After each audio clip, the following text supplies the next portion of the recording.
With the divine blessings of Sri Vidya Disha Tirtharu of Palimar Mata, the sacred construction of Raghavendra Swami Brindavanam has begun at Mangala Nagar, Chennai. This holy initiative, estimated at around 1.2 crores, invites you generous support at just 5,000 per square feet. Be a part of this spiritual journey. Donate now and receive the blessings of Sri Guru Raghavendra Swami.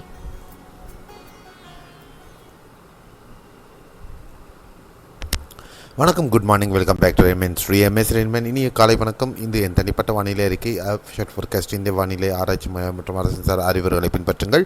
இந்த வீடியோவை like பண்ணி share பண்ணுங்க. Subscribe பண்ணலன்னா subscribe பண்ணிவிட்டு பக்கத்தில் இருக்கிற bell icon தொட்டு all notification enable பண்ணிக்கோங்க.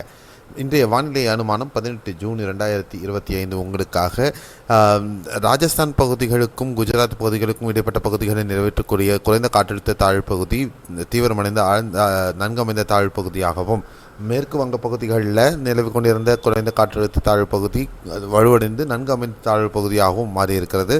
அதே நேரத்தில் ஈரமிகு தென்மேற்கு பருவக்காற்றினுடைய தாக்கமும் கடலோர பகுதிகளில் நிலவிட்டிருந்தது. அது சற்று மேற்கு கரையோர பகுதிகளில் வலுவிழந்து காணப்படுகிறது.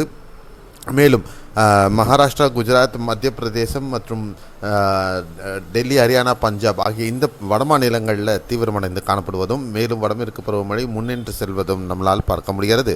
அடுத்த 24 மணி நேரத்தில் கேரளாவை பொறுத்தவரையிலும் மத்திய மற்றும் வட கேரள பகுதிகளில் மிதமானது முதல் கனமழையானது தொடரக்கூடும். ஒரு சில பகுதிகளில் மட்டுமாகவே கனமழை இருக்கிறதுக்கான வாய்ப்புகளும் இருக்கக்கூடும்.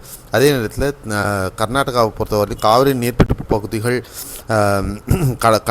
கரையோர கடலோர கர்நாடக பகுதிகள், பல்வேறு பகுதிகளில் தீவிரமான இருந்த அந்த பலத்த மழையானது சற்று குறைந்து கனமழையாக இருக்கக்கூடும்.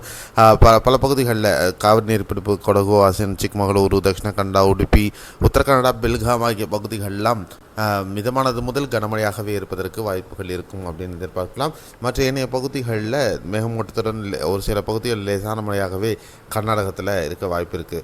தமிழகத்தில் பொறுத்தவரையில் நீலகிரி மாவட்டம் வால்பாறை மற்றும் தென்காசி மற்றும் மேற்கு தொடர்ச்சி மலை ஒட்டிய மாஞ்சோலை மற்றும் கன்னியாகுமரியின் மேற்கு பகுதிகளில் இன்று மிதமானது முதல் கனமழை இருக்கக்கூடும். மற்ற ஏனைய பகுதிகளில் மேகமூட்டத்துடன் ஒரு சில பகுதிகளில் லேசான மழையாகவே இருக்கக்கூடும். சென்னை, திருவள்ளூர், காஞ்சிபுரம், வேலூர், திருவண்ணாமலை, திருப்பத்தூர், கிருஷ்ணகிரி, தருமபுரி, சேலம், ஈரோடு, நாமக்கல், திருப்பூர், கோயம்புத்தூர் பகுதிகளில் ஒரு சில பகுதிகளில் லேசான மழையாக இருக்க வாய்ப்பு. தஞ்சாவூர், திருச்சி, கரூர், புதுக்கோட்டை, திண்டுக்கல், மதுரை, தேனி, சிவகங்கை, விருதுநகர், ராமநாதபுரம், தூத்துக்குடி, திருநெல்வேலி, கன்னியாகுமரி இதர பகுதிகள் இங்கெல்லாம் பார்த்திங்கன்னா ஒரு சில பகுதிகளில் மட்டும் லேசான மழை அல்லது மிதமான மழைக்கு மட்டுமே வாய்ப்புகள் இருக்கிறதுக்கு வாய்ப்புகள் இருக்கக்கூடும். இதுதான் அடுத்த 24 மணி நேரத்திற்கு நம்ம எதிர்பார்க்கக்கூடிய மழை வாய்ப்புள்ள பகுதிகள் பற்றின அப்டேட். மீண்டும் அடுத்த காணொலியில் சந்திக்கலாம். அதுவரை உங்களிடமிருந்து விடைபெறுகிறேன். அதுக்கு முன்னாடி இந்த வீடியோவை லைக் பண்ணி ஷேர் பண்ணிவிடுங்க. சப்ஸ்கிரைப் பண்ணலன்னா சப்ஸ்கிரைப் பண்ணிவிட்டு பக்கத்தில் இருக்கிற பெல் ஐகான் தொட்டு ஆல் நோட்டிஃபிகேஷன் எனேபிள் பண்ணிக்கோங்க. Bye, see you, have a nice